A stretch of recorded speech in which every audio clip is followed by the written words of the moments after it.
Hello everyone and welcome to Anyone Can Sew. I'm Hibiscus Stitch and I've been sewing since 2005, which makes 2025 my 20th anniversary year of sewing, so it's a big year. It's pretty awesome. And so with an anniversary like this, there's pressure to do something big to celebrate, like a lot of companies do, but 2025 has not gone to plan for me. For anyone, I feel like. At one of my most recent cons, I had a wastewater pipe burst above my booth and damage some of my plush and supplies. That was fun. No, it wasn't. And then Babscon had a big change none of us were expecting before the con started. And so it led to a little bit of burnout where I couldn't make anything, and I felt guilty I wasn't making these grand goals for the 20 years, because you see like Disney doing a big grand gesture for their 25th and all these companies doing these big logos and everything. And so it felt like I needed to do something for it, and I was feeling really guilty that I wasn't. And so I often get the advice at cons to not look at everything as a big whole. When you think of making a plush, it can feel a bit overwhelming to view everything at once. What do I want to make? What supplies do I need? Where do I get started? Can I do this? Will I be wasting my time and my money? Yeah! Bravo, encore, that's great. So, yeah, you're just wondering like, can I do this? Will I be wasting my time and money? And it's so easy to stop at this point and throw in the towel. It's hard to get started on something big and easy for me to tell you to push through it, so far away from when I had those initial hangups when I was getting started. But getting stuck on forcing some big celebration instead of just continuing on my course to celebrate my small improvements and accomplishments gave me a fresh perspective on how intimidating a big project can be. So I'd like to show you that it's not as hard as you think. Anyone can sew. If I can do it, you can absolutely do it. I did not have a very graceful beginning. So here's what I usually show off when I say these are my first plushies. But these right here are not my first plush. These are acceptable beginner plushies. Like, they all look great and they all look very starter, but this is not what my first plush was. When I first started sewing, Etsy wasn't really a thing yet, and there were few, if any, resources online. So I self-taught more or less. I wanted toys and things that didn't have toys, and so I made them myself. But as I said, none of these are my first plushies. So my first plush is The Legend of Zelda Link right here. I tell you that because it's hard to tell what he actually is. His face is drawn on with Sharpie. He has threads everywhere because I didn't know what I was doing. And he was made from some felt squares and a cookie tin full of sewing supplies and a dream. I'm honestly surprised I didn't give up here when I was sewing. I kept going to make these plush right here, from this link. Your first plush will look way better than mine does right here, because it's not 2005 anymore and there are much better resources now. I do recommend keeping your first plush. I still have this little guy right here, or your first art endeavor, or your first song, or your first story, whatever it is that you're trying to do. It's a great inspiration to look back upon your first and compare it to what you're capable of now, especially if you get stuck. Like I got stuck trying to plan for 2025, but if you look back at where you were, you can see where you've come from, and it's really inspiring. So your first will be messy. It'll be not the best, but you only have up to go from here. So this is So Desune, or Choli Night. This website is an excellent resource for free patterns to get started. I absolutely recommend this website for all beginners and for people who are looking to make more advanced patterns. They have patterns on here under the free pattern link that you see right there for all skill levels. They have little squares that will show you like less squares means it's more for beginners, more squares means it's more advanced, and you can kind of find something in your skill level, and you can also look and see like what something that is more skilled might look like. And she also has information on each of those patterns about how to make them, different sewing techniques. If you don't have an embroidery machine, she has how you can make the eyes from fabric, which is really nice. And so it's, can I add something? Yeah, go ahead. Always feel free to jump in. Her patterns are like nothing else that I've ever experienced before, because you can have pictures. She has pictures of what technique you're going to be doing, what it looks like. She has lists of materials. So this is an excellent first resource for your first plush making. Pick an easier pattern on there, and you won't experience a better tutorial for your first plush. So even if there's something else you want to do, maybe start with something that has easier instructions first. Yep. Yeah, you can see the squares right here that indicate the skill level. So like Lapras takes more effort than like a Snorlax. And since most of the ones that she has under the free section are IP-based plushies like Pokemon and Avatar, you're already familiar with how they should look, which will help you piece everything together, because it can be very hard to visualize 2D shapes as 3D. And important to us here, she recently uploaded free patterns for the entire main 6, complete with body pattern and all of their manes and end tails and everything. And you can also use the base pattern for that pony to swap out different manes. So if you use that base pattern, you can make like a Sunset Shimmer or a Minuet or anything that isn't one of the main 6. So it's a great free pattern. I highly recommend it. And it's on So Destiny's website. And I'm really glad there are so many resources now to cut out a lot of the struggle. So please use these resources. Don't feel bad for using these patterns to start with. Don't feel bad for using these free patterns. Some people will feel bad if it's not their own pattern, but please, we made these because we struggled and we want you to go further than we did, than we will. And it's okay to start with, say, a Snorlax, even if you're not in the Pokemon fandom, you're in the pony fandom. Start with the Snorlax first because it's so much easier than having, you know, a pony has a lot of parts to it. It's got the tail, It's got the mane, possibly wings or horn. Snorlax is one piece though, a lot simpler. I made the Snorlax that she had, and it took me a few hours to make, you know, maybe 6 hours for a kind of intermediate to beginner level sewer. I definitely agree. Don't start with the pony. Yeah, the ponies are a little more difficult. And then of course there are many different plush patterns on Etsy for purchase, especially for ponies. A quick search and you can find standing ponies, laying ponies, sitting ponies, beanie ponies, all sorts of poses, and of course other things other than ponies. And for, oh, sorry, you had a question? What was the sewing website? It is So Desune. If you Google So Desune or choliknight.com, it'll pop up for you. And So Desune is just a play on a Japanese phrase, so. All right. And yes, if anyone has any questions at any time, please feel free to ask. Oh, I went too far. Okay. And then one of the patterns that I recommend on Etsy is My Little Waifu. She has a beanie pattern. It's free. It's 99 cents on Etsy because you can't really have free stuff on Etsy. But you can get the beanie pattern, and then she has where you can, for $5, buy a ton of different mane patterns. So you can make a whole variety of ponies. And then there's a ton of other patterns on Etsy as well. And not every pattern will be for every person. If you don't like the look of one pattern, like some people might say that Naz FX's patterns heads are a little too round. Some might think that they're perfect. There's tons more for you to experiment with and try. And as you get more used to sewing, you can really start to make, you can really find what fits your own needs and make your own from there. So one of my very first patterns that I learned that wasn't me mashing 2 flat pieces of felt together was a ball pattern, which is these 4 petal shapes that you stitch together to make a ball. I made this like tutorial back in like 2008 because I was just so excited to discover the ball shape. But this is one of the most basic shapes with sewing.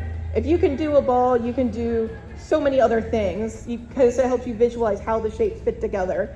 And from there, you can experiment. You can add a 5th petal to make it a more dynamic shape. You can make it 6 and make it flatter shape. And all that will come to you as you get more comfortable with patterning and as you experiment. And so here's some of my first experimentations with more advanced shapes. These are all from 2007 and 2008. And they're all made from felt, of course. I remember being so proud of especially the Cubone and the Typhlosion, this one and this one, because they're all just one piece, the head and body that you turn inside out. And I thought that was like the coolest thing. I had patterned that out. They look very basic now, but for me, that was a huge step up from what I had been doing. Clearly progress made from that link. And now that you have an idea of what you want to make from either Etsy or So Destiny's website or any other resource, it's time to get some fabric and thread. So when I first started, I used felt and felt squares. All these on this slide, like I said, are made from felt.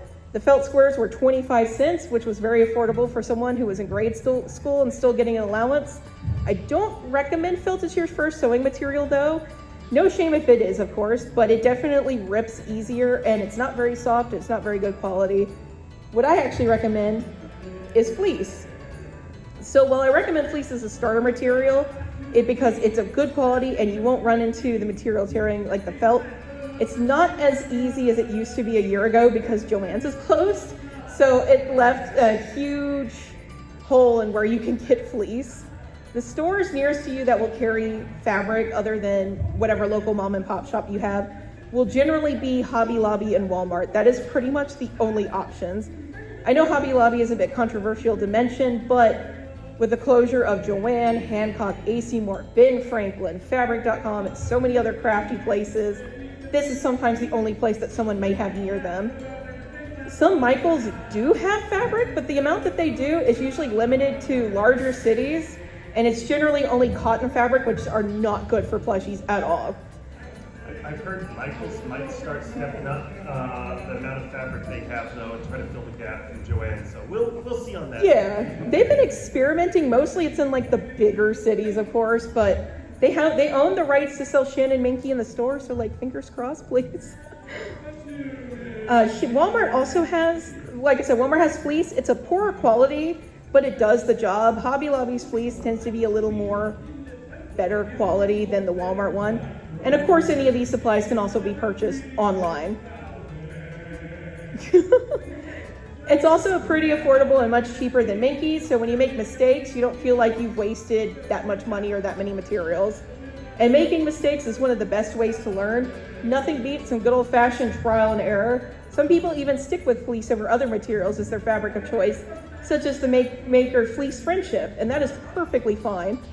I've seen far too many people give advice that you need XYZ expensive starter supply. Yes. Which can add, like, when you make projects, you keep all your scraps. Like, I do. And then So, you use them for future projects, or? yeah, now if it's too small that I can't get anything out of it, I'll throw it away. But what I do is if it's a bigger one, I make these little bat keychains out of the scrap Minky. And then I also have like a cotton fabric that I'll put as like the ear and the wing to make it look cute. And that's what I do with my scraps. I'm always looking for little things to make with my scraps, so that way I'm not wasting it because Minky's not cheap. Yes, what's up? I've heard some people like use like tiny scraps as like stuffing if they have. Yeah, I've heard that too. Some people will use their tiny scraps as stuffing. They'll usually cut it up into like little bits and then use it to stuff with. I generally don't for the ones that I'm selling just because I want it to have more even stuffing, but that is totally fine for a starter project. If you have any spare fabric around, I've done that in the past, you can use it to stuff it with. And yeah, and like I said, you do not need any sort of expensive supply to start. Really, like I said, you just need that cookie tin of sewing supplies and some sort of fabric. And these are all things to work up to. Heck, I still have sort of all types of supplies to work up to myself.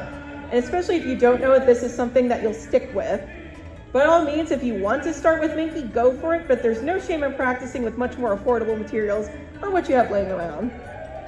As for thread, if you are devoid of the cookie tin of sewing supplies, I recommend getting some white and black thread to start, as those two colors will take care of most projects you want. White for lighter colors and black for darker colors. Eventually, as you get more into it, you can get a variety of colors, so you can have them to match the fabric, but white and black will get you most of the way. Silver can arguably get you with everything. So. I have not seen much silver thread, to be honest. Oh, okay. It's because it disappears with the fabric. That's true, that's true. At least for the bobbin, you can use a lot of silver for the bobbin, so. Yeah, and the basic Coates & Clark at Walmart is a great beginner thread to use because it's cheaper and easy to find. And when you get scissors, you will want to make sure that they are fabric scissors. While most other scissors can cut fabric, they're not made for it. And so they can make things have jagged edges. Some of them won't cut at all. Fiskars is a pretty common basic fabric scissor brand you can find at Walmart and Hobby Lobby and of course on online shops. And that's Fiskar, Fiskar. And for sewing needles, I've never bought anything fancy. I just get whatever the store has when I need it. There's so many different types of needles. I prefer the bigger needles. There's also small ones, there's curved ones. As you work, as you experiment, you'll find the needle that works for you. I recommend getting a variety pack that has a whole bunch of different sizes so you can experiment and see what works best for you. And I also recommend a thimble. They will protect your fingertips from hurt and damage. Trust me, thimbles are important. There's a ton of different kinds online, from your standard ones that fit over your finger, the normal ones you see like in all the old school shows at your grandma's house. And then there's ones that like fit like an adjustable ring so you can make it smaller or bigger and it'll stay on. That's the one that I like to use because thimbles, I don't like the thimbles. But the ones that have like the little clasp on them, those are perfect. There's ones made of leather, there's ones made of rubber. There's so many different kinds and you can kind of experiment and see what works best for you. They're never that expensive. And then for stuffing, it's the basic polyfill is the best way to go. It's the best brand and Walmart is the cheapest place to get it. The 50-ounce bag is honestly perfect for beginner projects. I got a 50-ounce bag for this con because I did a bunch of room sewing and I was able to stuff 3 big ponies and all of their hairs using a 50-ounce bag. So it's perfect. It'll do whatever you need to when you're first starting out. And Amazon also carries polyfill, but Walmart is still cheaper, especially now that there is no Joann's in their coupons. Also, these little tomatoes, while making a great home for your needles and pins so you don't step on them, they also have that little chili pepper on the end, and that is usually filled with sand or all sorts of different materials. Sometimes it's iron. It just depends on what you get. And you can put your needle in there when it stops piercing the fabric. It's good to sharpen it. That's what that's for sharpening your needle. Yeah, a lot of people don't know that. That's what it's there for. And it is pretty. And side note, if you have trouble putting your thread in the needles, like some people have trouble putting it through the little hole, they make these little tools. They're like super cheap at Walmart or online, where you can push the little, it's like a little metal circle. You push it through the needle, put the thread in, and then you pull the thread through. You can, I don't really know what they're called, but I think they're just called threaders, but yeah, they're online, Walmart. Yeah.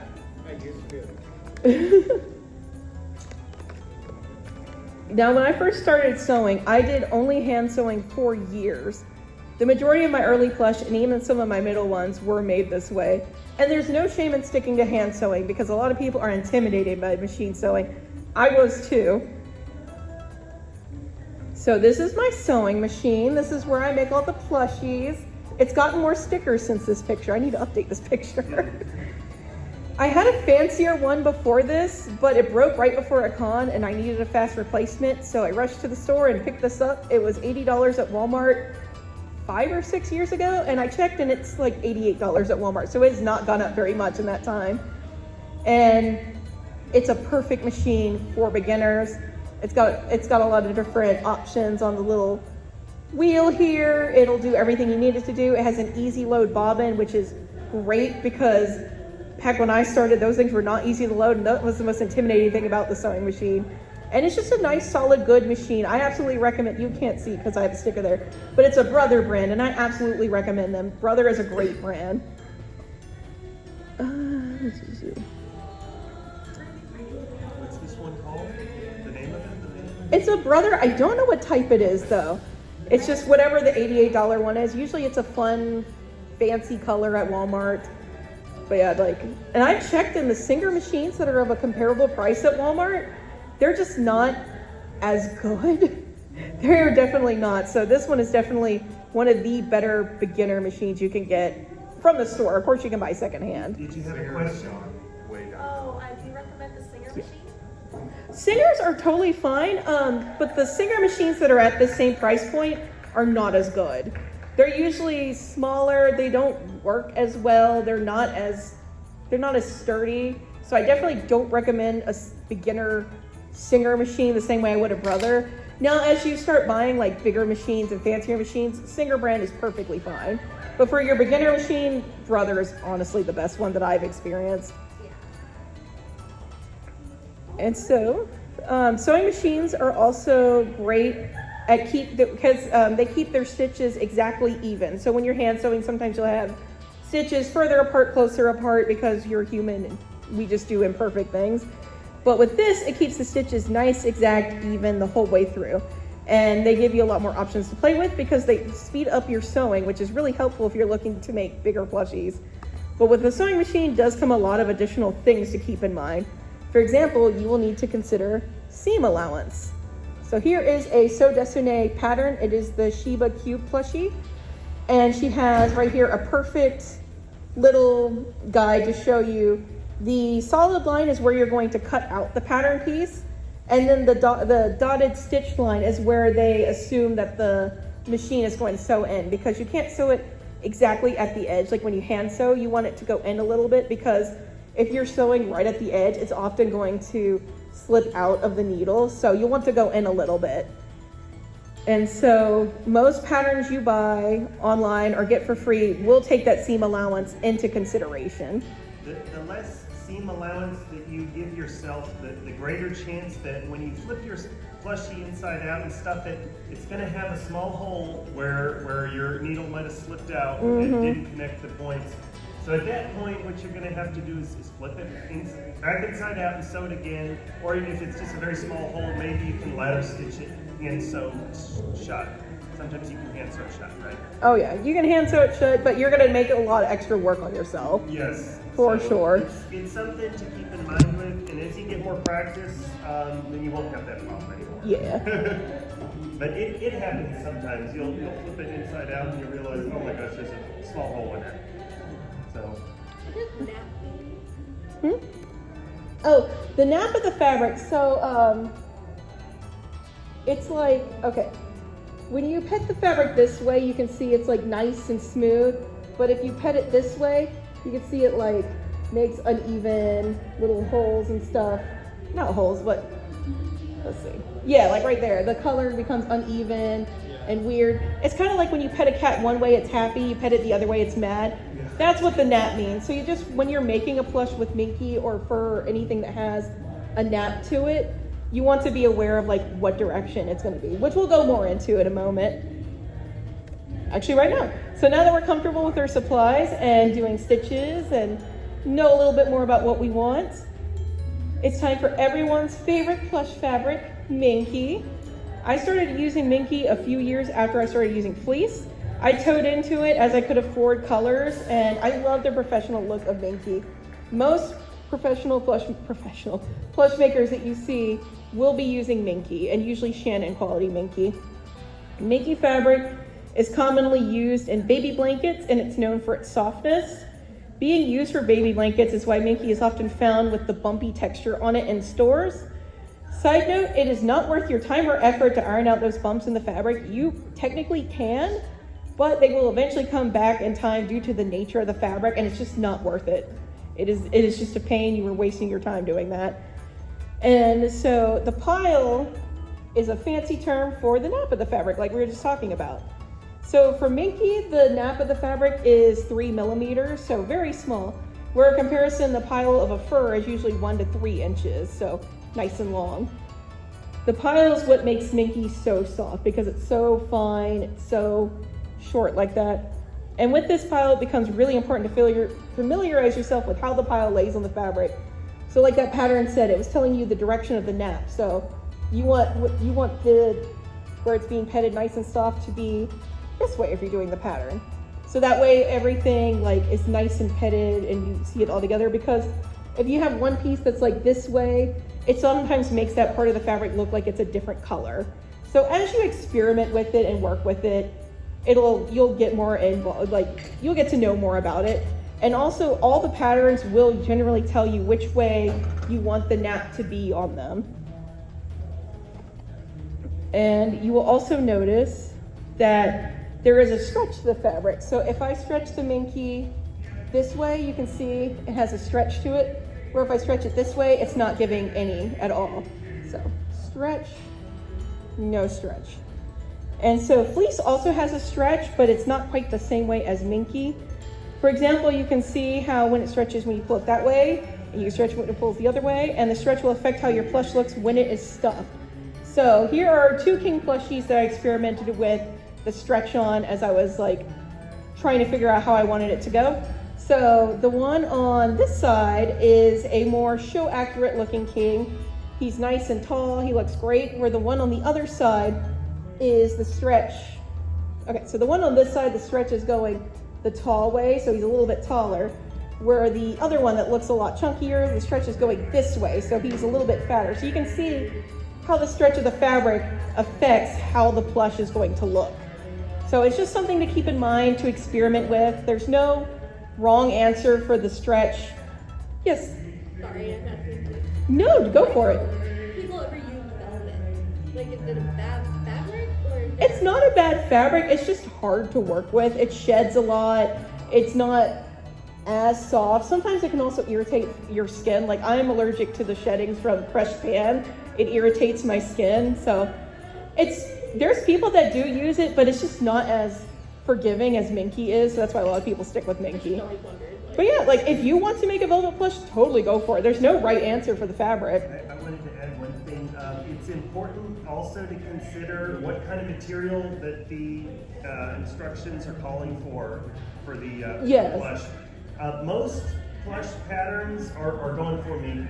Most of them are. A few of them are going for like fleece or felt, and I've seen a couple that are using other materials, like maybe the velvet or fake leather or something. A lot like of the that. bat patterns you see will assume that you're using cotton for the ears and the wings, so they'll take into account the stretch and everything with that type of material.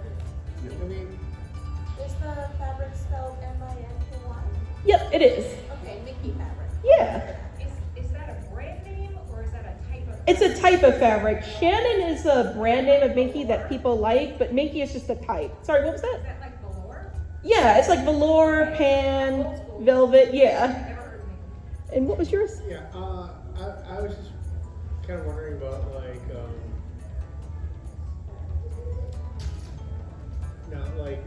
for the rare car, how do you do a pattern like that? Like, Oh, so this, I just used a free pony pattern. I modified it. I just mean more like the blotches. So Yeah, so I just how bought it's, this type of, they have this at Hobby Lobby, and it comes white and black. It comes in the cow pattern already. Yeah, they make that's- different printed so I bought Minky. it, you know, I saw that, and I was looking at that, and I said, what can I make with this cow pattern? I said I can make a rare cow. So that's the one I made for myself. Yeah, if you use a process known as sublimation, which if you go to Spoon Flower, they'll do it for you automatically. That's where I got this Trixie fabric. They can print stuff on the Minky for you. So it's kind of like how they print like different cotton fabric prints with their designs. Kind of as tangential, I was wondering just like how you picked out like what Minky to use for which pony, like how closely you examine the colors to match what is You going basically have to pick kind of what they have because they don't have Shannon Minky and Minky in every single shade. Right. So generally you get what is closest. If you want it to be exact, you have to dye it, and that is a whole process. And if you dye your fabric, you want to make sure you get a type of dye that's going to stick with it. So like Minky is a synthetic material, so you want to make sure your dye works with that. I have not experimented with dyeing because I have a tiny apartment. I'm not messing with that yet. Oh, sorry, you had a question?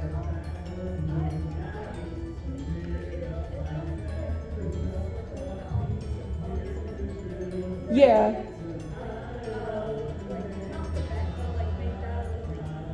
Pins, lots and lots of pins. It's as you get used to it, like now I can sew Minky and not have any pins and just keep using my fingers because I get used to it. I've gotten used to it over the years, but at the start it sucks. It is very slippery, it's very hard to work with. And so what you're gonna have to do is just pin the heck out of it. Use like 20 pins in one section if you need to. So yeah, there's a whole bunch. There's also like quilter clamps, like instead of pins, they're like little clamps that clamp onto the fabric and keep it together. So that might be something that works better for you, just to experiment and try the different things. Oh yeah, Harbor Freight. Yeah. Let's see. All right. So, sorry, we went over a lot of what I was just about to say, so I'm skipping forward. Yeah, if you can experiment with the stretch, with the way that the nap is and everything, see what works best with you. As you can see, whenever we're giving advice, we're giving you different methods for you to experiment with, because not every method is going to work for every single person. Some people are for clamps, some pins, some don't like to use pins at all. It all just depends. And so now we're going to go into some of the places you can get Minky. So Joann was one of those places, but I don't recommend Joann Minky. It's not very good quality. It had a very large stretch to it. The Minky at Hobby Lobby has a lot less stretch to it, but it's also much thicker than like Shannon Minky. So sometimes it can be a little hard to hand stitch through, harder than the others. And then there's the brand name Shannon Minky, which is, it has the perfect amount of stretch and it's the best quality. And it's what most of the people like that make pony plushies use. And it definitely carries the price to back it up though, because it's a little more expensive. So don't be afraid to use non-Shannon brand Minky. Use what works best for you. Another Minky obstacle is that you can't really just get it at the store anymore. Walmart doesn't sell Minky. Joann doesn't exist. And then there's Hobby Lobby, which has Minky, but it can be a little harder to hand sew because it's thicker. So I'll go over now 4 different websites where you can get Minky. They're ones that I have personally tried.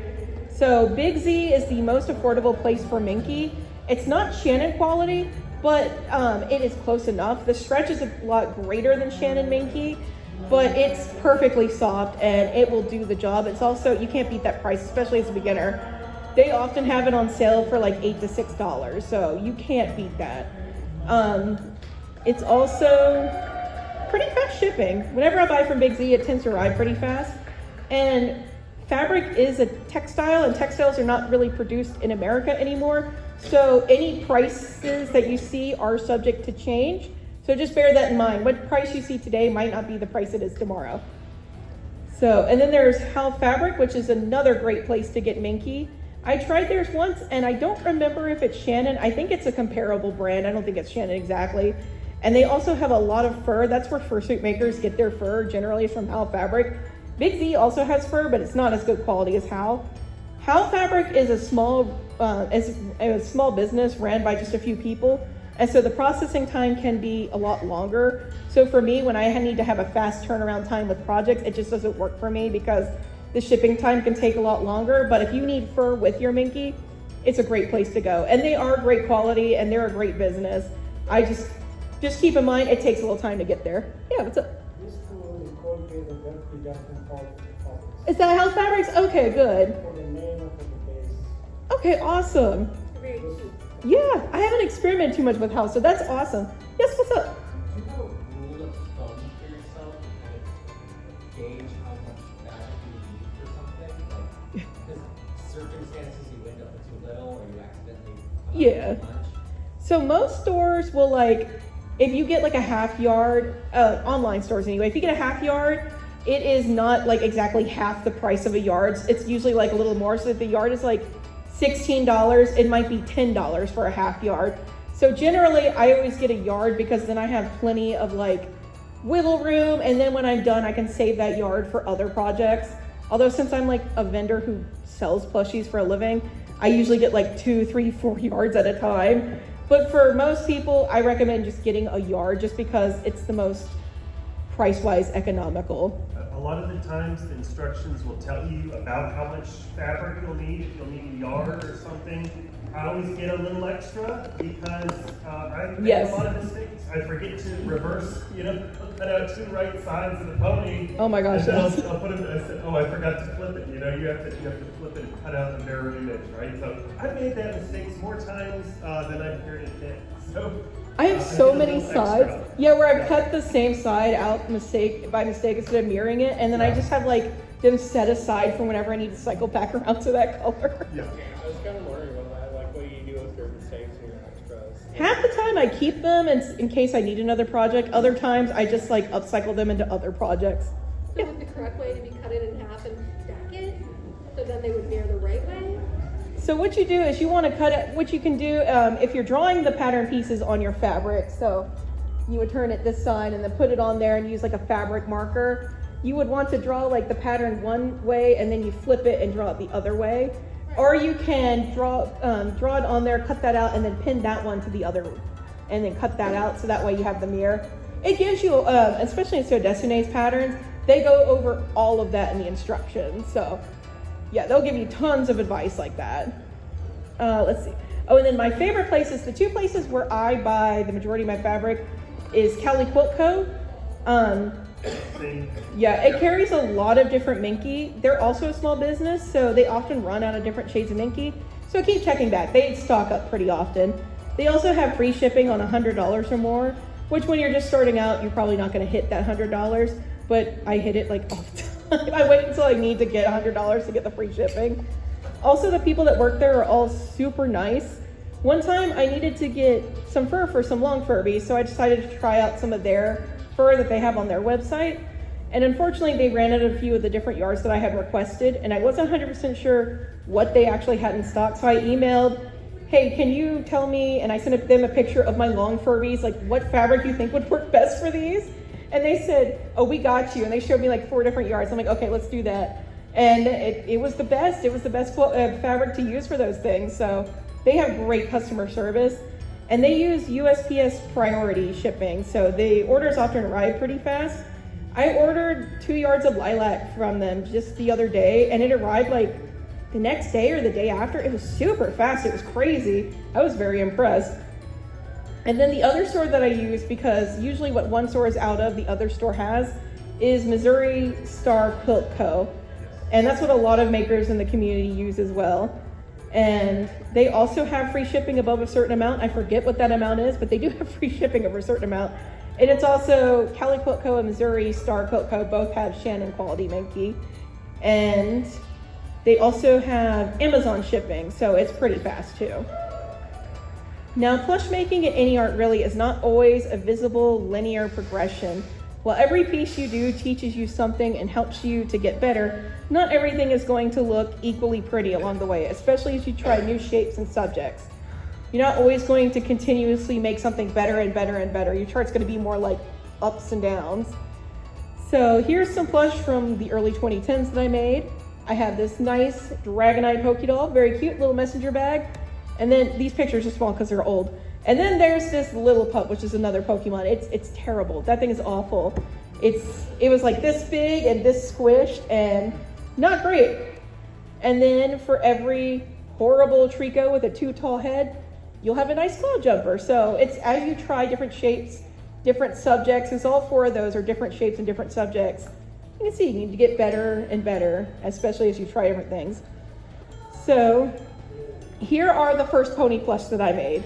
I have Pinkie Pie, who is a normal size, and then I have these 3-inch tall ponies. I don't know why I made them 3 inches tall. I don't know why I did that to myself.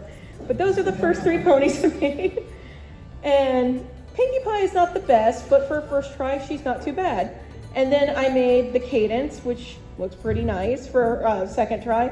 And then the third try was Shining Armor, and he is not as good. And I don't know if it's because I wasn't familiar with making boy shapes. I also tried to make his hair a little flatter. It just didn't work out as good as the Cadence. So not everything you do is going to be up, up, up. Sometimes it's going to be like a little, and don't worry, that is natural. That's how you learn. You make mistakes and you get better. Even now, I still sometimes make things where I'm like, okay, let's restart that. This head is not working out. So if you have a sewing machine, one of the things you can do with it is called applique. Let's see. Yeah. Applique is just a fancy word for smoothly stitching one piece of fabric on top of another piece of fabric in an ornamental way. So like right there, Starlight Glimmer's blue. So like if you have 1 yard here, her blue is just layered over it, and then you use the sewing machine to like zigzag it. Every sewing machine has an option that you can use.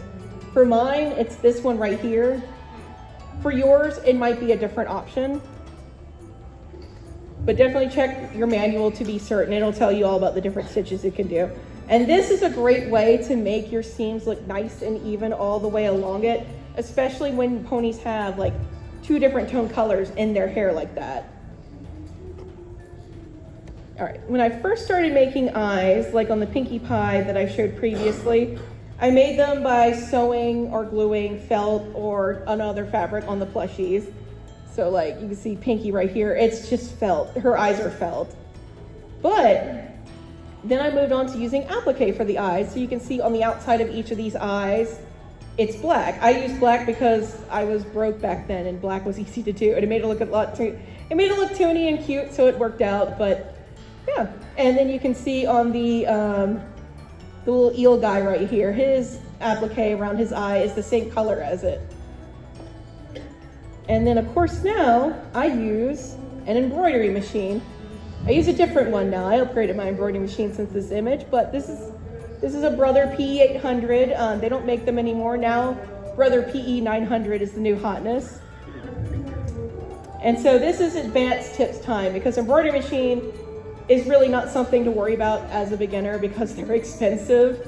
The Brother PE900 was $1,000. If you're wanting to get into using one, you can find so many pre-owned ones like on Facebook Marketplace and different places like that because a lot of people who got them during the pandemic lockdowns to like experiment and do crafts on had given up on their crafts that they were doing. So you can find a ton of secondhand ones right now. The secondhand market is pretty strong for embroidery machines, and usually you can find it for like a few $100s. But brand new, they will run you from like $800 to on up. Like some of the big multi-needle boys is like $20,000. They can get pricey, but the one I have is, this one was $800. The one that I currently use was $1,000. Walmart does have embroidery machines that have a 4x4 area. I don't recommend the Walmart machines. When I first started, I tried 2 different models and I think they lasted like a year before they broke. Of course, right after the warranty ends. So, yeah. And so basically embroidery machines use thread to put an image on the fabric. So like the Rarity eyes right there, that's embroidery. It's a big learning curve to figure everything out. Yeah, the cutie mark. Yeah, and because you also have to figure out, because you also have to get a special embroidery program that will turn your image into an embroidery file that your machine can read. Yeah, what's your question? Is there like other files or whatever that can be downloaded online for those? Oh yeah, absolutely. Because you can make your own using an embroidery program, or for pony plushies, the majority of the files that you need you can buy online. Like little side designs, Bakufun, Soapy Bacon, yeah. Etsy will have dozens and dozens. You know, if you want a wide eye, or if you want, you know, a little more closed eye like Rarity has, we'll say they got a big selection on there. They're $3 or $5 each. You download them. Yeah, they're not that on your expensive. embroidery machine, and you're good to go. Yeah, and depending on what embroidery machine you have will depend on what file type it reads, but most of the ones that you buy online will come with every single file type you could possibly need, so you're really good. The Brother uses an Adopt PES, and that's the most popular. So whenever I've downloaded an embroidery file, they've always have at least the option for Adopt PES. So the Brother is a great machine for your first embroidery machine. Yeah, and then when I first started making my own embroidery files, I used a program called SewArt, which was, I believe, a flat $75 for life. It worked great as a way to learn for the price. It was very simple. It also looked like it was from the 90s, but it worked good for the time, and then I fast outgrew it. The current embroidery program I use is called Hatch. Hatch is very pricey, so I don't recommend it, especially for beginners. There's so many different embroidery programs you can look into. Since I do sewing for a living, this one worked great for me, but this one was also $1,200, so yeah, it is a great program. It was worth that price for me, but there's definitely ones that are cheaper. SewArt, $75 for life is a great one. Most of them will have like a week or a month trial to try them out too. So what's the biggest difference between those two different prices? So the SewArt is like super basic. This one you can pretty much edit down every single aspect, resize, stretch it, change what type of stitch it is.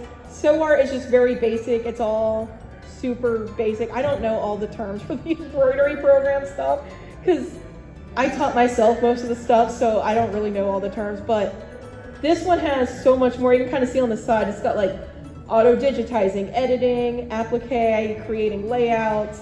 If you're doing it like professionally, this is great. If you're not, you can get like Ember, you can get Sew Art. Your embroidery machine you get usually has a program you can buy, like Brother has its own, Genome has its own. There's so many different ones to try, and like I said, they all have like free trial periods, so you can kind of experiment and find out what embroidery machine like program works best for you. Let's see. Oh yeah.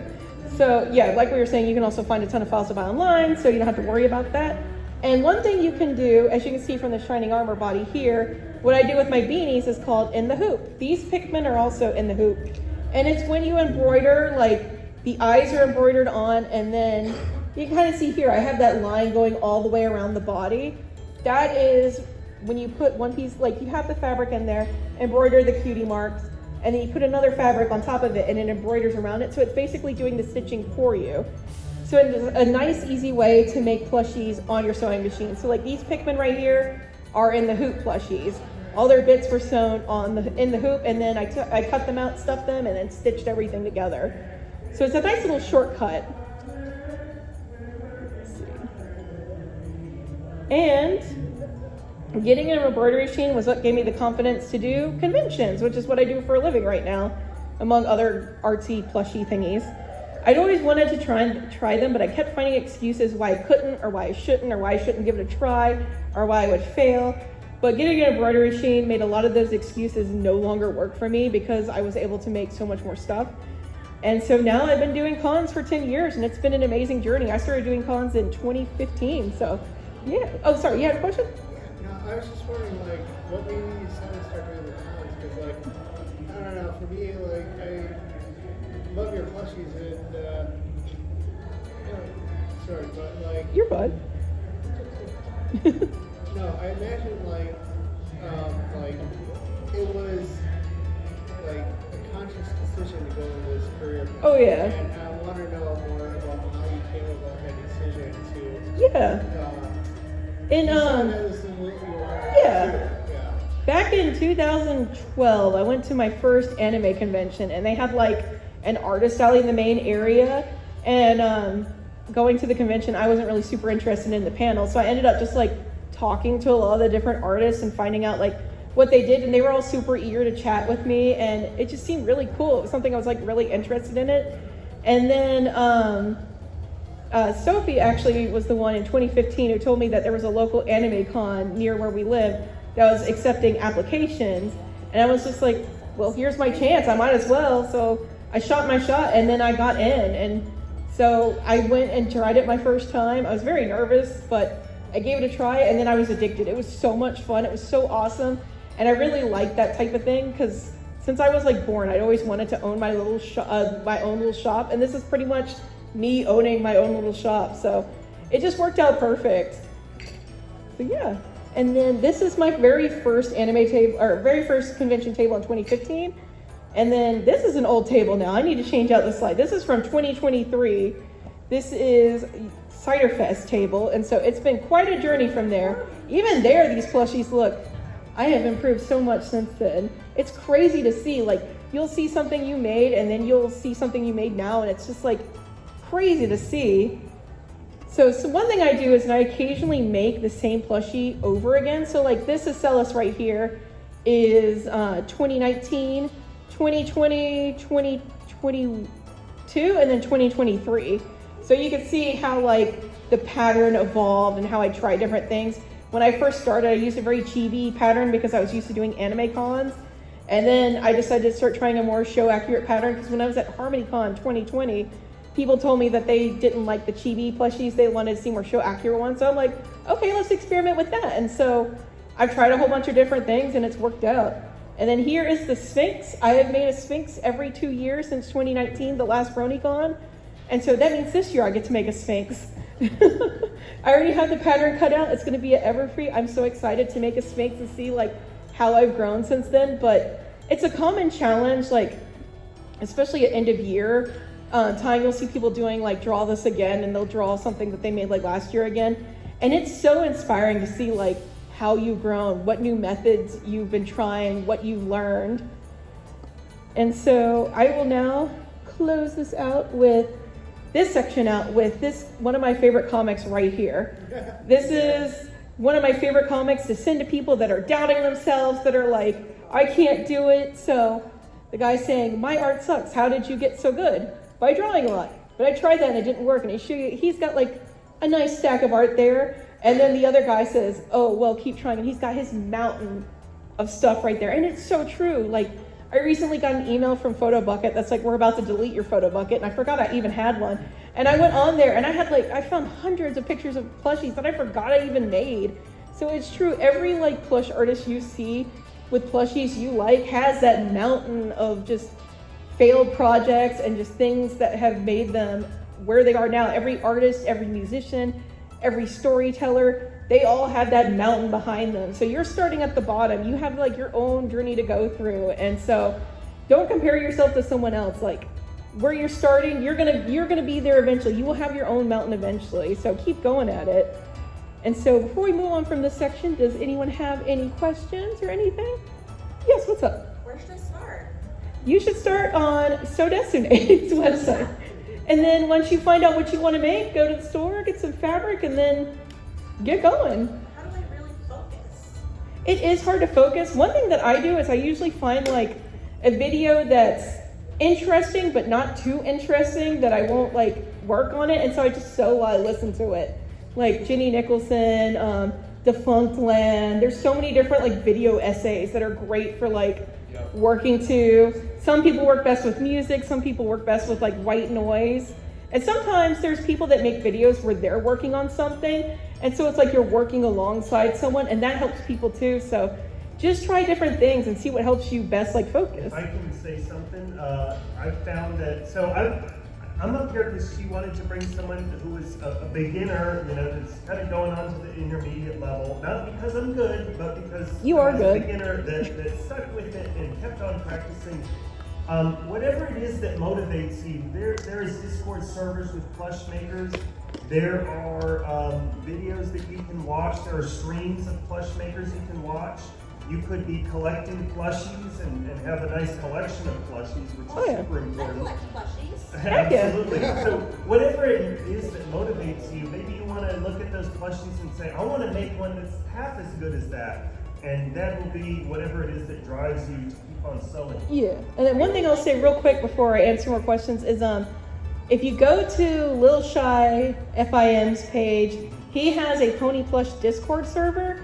It's great for people to collect them. If you're interested in making any pony plushies or any plushies at all, it's a great place to like interact with other makers in the fandom. It's a great resource. But yeah, Lil Shy, he does the Pony Cinemare Sins, and he does the top 10 videos every month. So he has a plush Discord server, and it's a great resource. All right, what's your question? What was that website that you mentioned? It's Sodesune. So let me go back. Oh gosh, there it is. Can I zoom in? Will it let me do that? Her other name is Cholly Knight. CHOLLY. There we go. It's a little blurry, but yeah. Yeah, if you Google Sodesune, it is like the first result. And you had a question.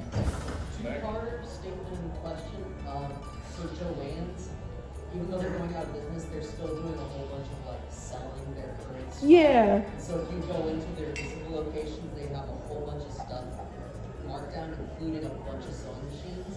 Which leads me to my question. They have a sewing machine that they branded themselves. Have you used it? No, I haven't tried it. Because there's a bunch of them. There are, I mean, if they're cheap enough, it's a great way to try it. Like, a sewing machine is not a very complicated machine, so yeah, it's worth a try.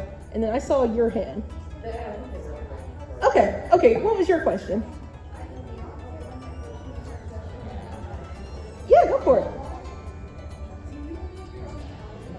I do.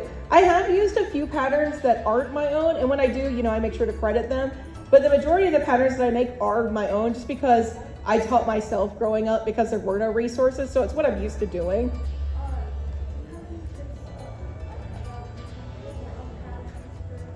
Yeah, the best way to do it is to try people's like free patterns and stuff first and get used to how the shapes fit together.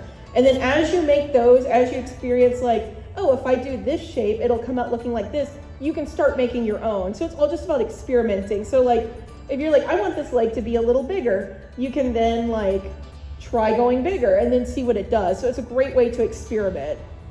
And then I saw you next. So, I just kind of a little later. So Destiny is a good resource for like the beginner patterns, and then we talked about the beginner patterns. But what about like the actual like sewing? Is there like sewing starter kits or something you can pick up somewhere? There are some sewing starter kits. There's I don't know what their name is. If you look on Etsy, you can find it. But it's someone who sells pony plush starter kits. So they have the fabric like sublimated with the character, and then it shows you like cut lines. You can cut it, stitch it, and it also comes with a QR code to a guide. I know because someone asked me to make it for them once, and I found it really helpful to like learning. So there's all sorts of things on Etsy, like little sewing kits and everything. And also crochet kits. There's a lot of crochet kits on Etsy. And then you had a question.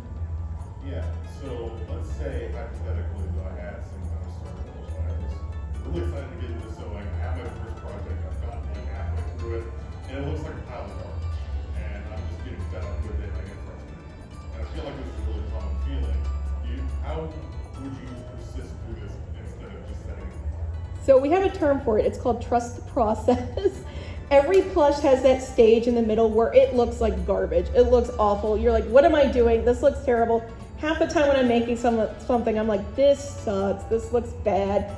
And so if you just keep pushing through, because it is better to have a finished project than just like a million half-finished projects. Because once you finish it, you can kind of look at it and see like, oh, I should have stitched this leg this way. I should have stitched this ear this way. And it's easier to see what to do better for next time. So as crappy as it looks, just keep pushing through, keep finishing it, trust the process. Half the time it'll look a lot better on the end result. And if it looks bad, then you can kind of have an idea of where to go from there. A couple things I've found is that these ponies have a lot of different pieces in it. They might look really bad before you put on the tail and mane and the ears and everything like that, but the more pieces you add on, the cuter it's going to get, right? The pony is an advanced plush. It's got a lot of pieces to it. But another thing is, I have seen a beginner just recently in the last month or so make his first or second plush, and it kind of looked like a mess, but everybody was encouraging him. He was so happy to get out there and share his progress. I like seeing it, and I knew that his enthusiasm would lead him to make more. He's on his third now, and it's starting to look very good. I know it's not going to be long if he keeps on improving like this, that he's making them just as good as I am, and I'm super excited to see that. So the more time you make with them, the better you are going to get. I finished that monstrosity. Yeah. And then you had a question. So I was actually in here because I'm more interested in doing my own clothing. And Yeah. also just doing basic, like, learning how to do even just repairs even. And I'm kind of interested, are there more guides or more websites for that to choose? Oh yeah, there's so many, especially if you look at like cosplay stuff. Cosplayers have so many sewing guides. I am not good at doing clothes, so I am not the best to ask for resources about that. But I know the cosplay community especially has so many clothes sewing patterns. And like usually where a lot of people start is like with a hat. So like a beanie hat or something like that, and then they go from there. A beanie is a very nice, basic beginner clothing item, and then you can kind of go from there. But yeah, like check out the cosplay community's guides. They have some of the best stuff. This shirt was patterned by Simplicity, and you can buy this pattern at Joann's or Hobby Lobby. Okay, obviously Joann's is clothing. They're closing. Yeah, but it is I would say a lot easier than making a plush. Okay, making clothing for plush is also very difficult. Yeah, it's hard. It's just you have to pattern it, and there is a process of covering them with tape and cutting off the tape at the seam lines, and then you have a pattern. It's very difficult to do. It's very time consuming, but making clothing, making bags, other things besides plush is definitely possible, and in many cases it can be easier. So Simplicity is the brand of this shirt right here, and it came out all right. You know, I used the MLP fabric that I bought. This is MLP fabric from the movie, and That is It's totally awesome. viable. I could not make clothes. I suck at making clothes. And- I'm and, good at making plush A though. lot of people that sew clothes can't even think about making a plush because they're totally different worlds. Mhm. But it is fun to step in between the two and to just Yeah. see what you can make. You can Because also it's make like, bags. yeah, if you play a clarinet, it's hard to play a trumpet. Just like if you sew clothes, it can be hard to sew a plushie. And then you had a question. Kind of changing totally related. What is your most difficult, like, main and tails that you ever designed, and why were they difficult? Oh my gosh, Sapphire Shores is the hardest. Well, she was the hardest clothes-wise. I don't know if she was the hardest main, but oh my gosh. I'm surprised you didn't say ovally. That one was insane. Like, I need to make her again because her hair didn't come out exactly how I wanted it to. are you kidding me? I'm mad I didn't get fired. But I let's see. simplified Rarity. I gave her a wet mane look because at that time I didn't have enough experience to make a more complicated one. Now I'm making them a little, I made a Celestia recently, and she's got a very complicated mane. I used wires to do it. There's 2 wires in it. Yeah, I was wondering if you, like, had to make extra considerations for the horns and the ears. Yeah. Oh, there we go. so- Sunset Shimmer. This woman's hair. Oh my god. Every time I make her, it's just a pain. Especially that little side hair right there. Oh my gosh. Yeah. I had her at the vendor hall this morning, but You're in person today, but like, congrats. I knew, she was the first one to sell too. It's crazy. And yes, you had a question. So you said something about like a Snorlax was recommended like beginner. How does so Jessica Yeah, it's a pretty simple. Do you have any others you would recommend? She has several on there. There's a Totoro that's pretty easy for starting out. There's a few like little bears that are easy.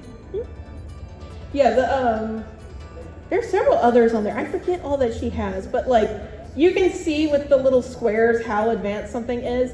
Anything 4 and under is usually a pretty easy place to start.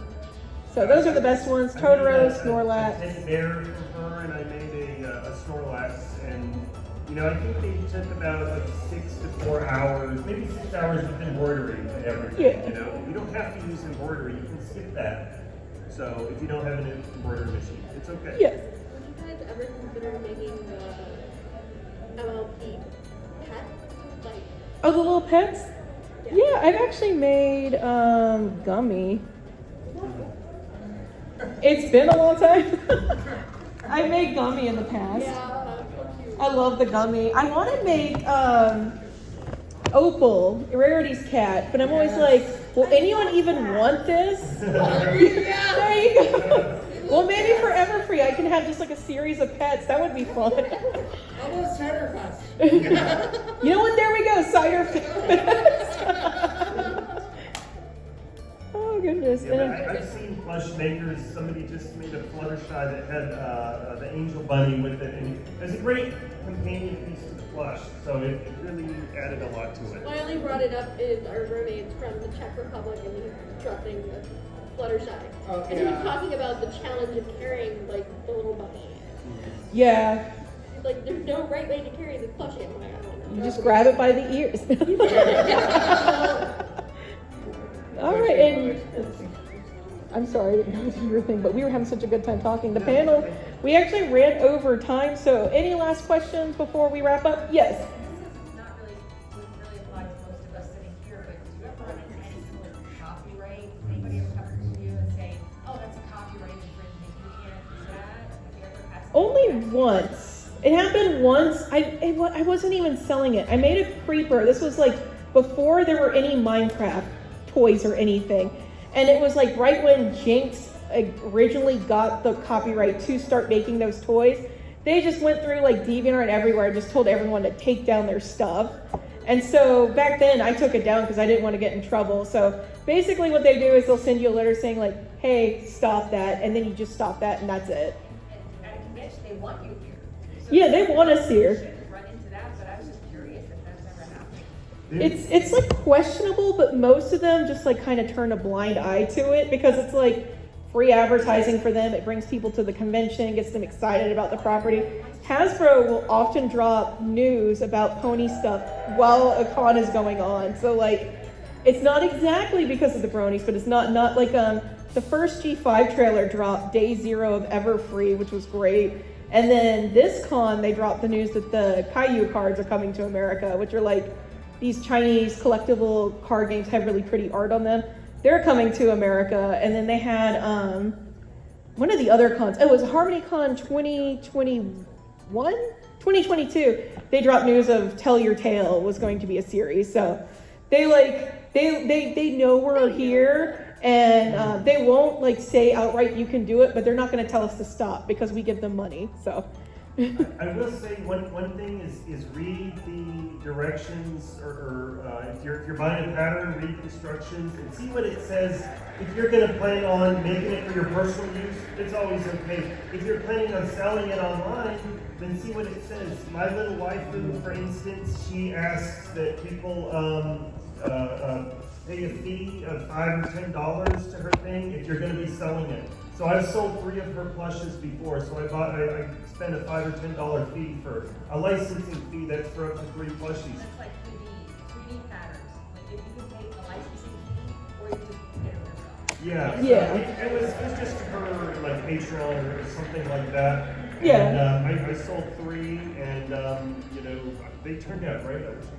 Better looking than me. majority of the time on Etsy, they will tell you. Majority of the time, they just want you to credit them. So like, if you post like a plushie online that you can make, you can say like, I embroidery by Little Side Designs, Cutie Mark embroidery by myself, or whatever. That's usually all they want. So that way, if someone likes that, they can go buy it.